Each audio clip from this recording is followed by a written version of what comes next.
Category এর ক্ষেত্রে দেখলাম প্রথমে কিন্তু যারা ছিল তারা সবাই হিন্দু ধর্মাবলম্বী মানুষ। সূত্রধার আছে, কুর্মী আছে, কপিল রয়েছে, বৈশ্য কপিল রয়েছে, হ্যাঁ কাপালি রয়েছে। এবার আস্তে আস্তে যদি আমরা নিচের দিকে নামতে থাকি তখন কিন্তু দেখা যাচ্ছে সেই এক জিনিস। এই জায়গাটা খুব ইন্টারেস্টিং শ্রেয়সী, 17 নম্বর যে জায়গাটা ক্যাটাগরি বি এর 17 number, schedule caste converts to Christianity and their progeny. তার মানে যারা শিডিউল কাস্ট, আমাদের রাজ্যে যারা শিডিউল কাস্ট তপশিলি জাতির মানুষ, তারা যদি ক্রিশ্চিয়ানিটিতে কনভার্ট করেন, মানে খ্রিস্টানে তাদের ধর্মান্তরণ হয়ে থাকে, তারা যদি ধর্মান্তরণ করেন ক্রিশ্চিয়ানিটিতে, তাহলে তাদেরকে ওবিসির তালিকায় রাখা হচ্ছে।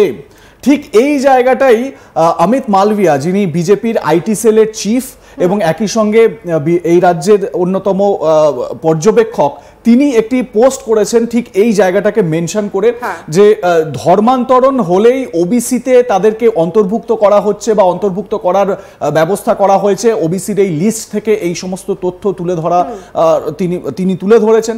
আমরা একবার অমিত মালভিয়া টুইটটা যদি একবার দেখাতে পারি, আমরা একটু দেখে নিই। এবার এই যে টুইটে লেখা রয়েছে যে এটি মমতা বন্দ্যোপাধ্যায়ের সামাজিক অন্তর্ভুক্তির ধারণা, যা প্রকাশ্যে ধর্মীয় ধর্মান্তকরণকে উৎসাহিত করে। ওবিসি বি তালিকার 17 নম্বর পয়েন্ট, যারা খ্রিস্ট ধর্মে ধর্মান্তরিত হবে তারা স্বয়ংক্রিয়ভাবে ওবিসি হিসেবে বিবেচিত হবে, তাদের বংশধররাও একই সুবিধা ভোগ করবে। তাই এখন হিন্দু ধর্ম থেকে ধর্মান্তরিত হওয়ার ফলে ওবিসি মর্যাদা এবং আজীবন সংরক্ষণের সুবিধা দেওয়া হচ্ছে। এটি বিপজ্জনক নজির, ভোট ব্যাংক রাজনীতির জন্য সামাজিক ন্যায় বিচারের স্পষ্ট অপব্যবহার, এমনটাই কিন্তু বলেছেন অমিত মালভিয়া।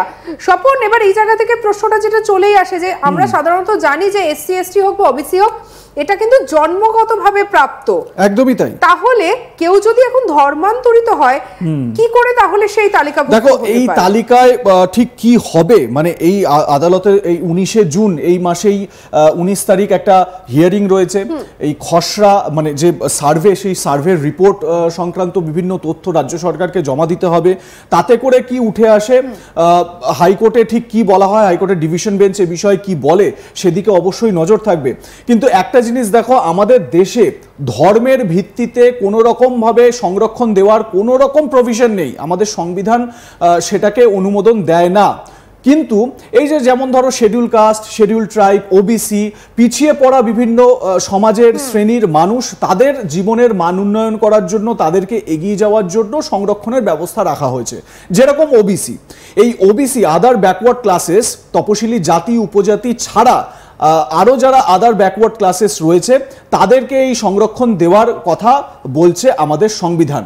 কিন্তু তার মধ্যে যদি ধর্মীয় প্রভাবটাকে বেশি গুরুত্ব দেওয়া হয়, তখনই কিন্তু নানান রকম প্রশ্ন চলে আসে, তখনই কিন্তু নানান রকমভাবে বিভিন্ন কথা উঠতে শুরু করে।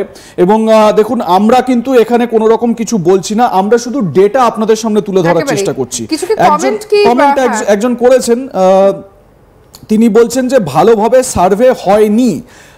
এবারে দেখা যাক যে এখানে সার্ভে সংক্রান্ত একটা তথ্য বলা হয়েছে রাজ্য সরকারের তরফ থেকে। একদম যদি আমরা নিচে চলে যাই, সেখানে দেখুন লেখা রয়েছে, the West Bengal Commission for backward classes is conducting resurvey on Devanga and Barobhuiyan classes. তো এদের জন্য, মানে এই দুটো যে উপজাতি রয়েছে তাদের জন্য আবার একটা রিসার্ভে করা হচ্ছে, এমনটা সরকারি ডেটা বলছে। রিসার্ভে তো প্রথম নয়, এর আগেও কিন্তু রিসার্ভের কথাই কোর্ট থেকে বলা হয়েছিল, কারণ সেক্ষেত্রেও কিন্তু এমনই অভিযোগ উঠে এসেছিল। বিজেপির পক্ষ থেকে বারবার এই অভিযোগটা বর্তমানেও করা হচ্ছে যে মুসলমানদেরকে প্রাধান্য দেওয়া হচ্ছে, এবং এই অভিযোগকে সামনে রেখেই কিন্তু এর আগের তালিকাতে স্থগিতাদেশ দেওয়া হয়েছিল এবং নতুন করে তালিকা তৈরি করতে বলা হয়েছিল রাজ্য সরকারকে। আর এই যে নতুন তালিকা 9 জুন যে তালিকা প্রকাশ্যে আনা হয়েছে এবং রাজ্য সরকারের পক্ষ থেকে আনা এই তালিকাতে এই যে ওবিসি এ এবং ওবিসি বি যে ক্যাটাগরি, এই ক্যাটাগরি নিয়েও কিন্তু আবার নতুন করে একাধিক দ্বন্দ্ব শুরু হয়েছে। তবে এর নিরিখে স্বপন আরো একটা যেটা বিষয়, যে কত পার্সেন্ট আসলে থাকছে সেটাও কিন্তু একটা আলোচ্য বিষয় থেকে যাচ্ছে, যে কত পার্সেন্ট আসলে থাকছে। আপনারা হয়তো এতক্ষণ এই যে লেখাটা দেখে বুঝতে পারছেন যে পশ্চিমবঙ্গের ওবিসি লিস্টে শুধু মুসলিমরাই 54%, আর বাকি বাকি যারা রয়েছে সেই সব ধর্ম মিলে হচ্ছে 46%। স্বাভাবিকভাবে স্বপন যখন এরকম একটা ডেটা উঠে আসছে তখন সেখান থেকে তো তর্ক বিতর্ক হবে, আর বিরোধী দলগুলো বলবে এটা তো খুব স্বাভাবিক, তাদেরকে তো সুযোগ করে দেওয়া হয়েছে বলার জন্য। একদমই। এবং তুমি জানো কয়েকদিন আগেই রাজ্যের বিরোধী দলনেতা শুভেন্দু অধিকারী দলীয় কার্যালয়ে তিনি একটি সাংবাদিক বৈঠকে এই ওবিসির যে লিস্ট, সেই লিস্ট নিয়ে তিনি সাংবাদিকদের সামনে কিছু ব্রিফ দিয়েছিলেন। এবং এর আগের এপিসোডে যখন আমরা এই ওবিসির তালিকা নিয়ে সেই বক্তব্যগুলো দেখানোর চেষ্টা করেছিলাম, বিভিন্ন রাজনৈতিক দলের কি বক্তব্য, মানে তৃণমূলের তরফ থেকে তৃণমূলের এমপি তিনি কি বলেছিলেন, এবং বিজেপির তরফ থেকেও এর একটা প্রতিক্রিয়া এসেছিল। শুভেন্দু অধিকারীর বক্তব্য সেটা ঠিক কি, মানে শুভেন্দু অধিকারী কি বলতে চেয়েছেন কয়েকদিন আগে, সেটা একবার আপনাদের শোনাই, তাহলে আমাদের আলোচনা এগিয়ে নিয়ে যেতে সুবিধা হবে। শুনুন।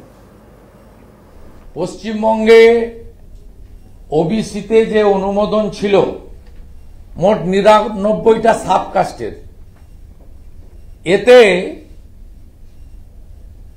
মুসলিম সাবকাস্ট ছিল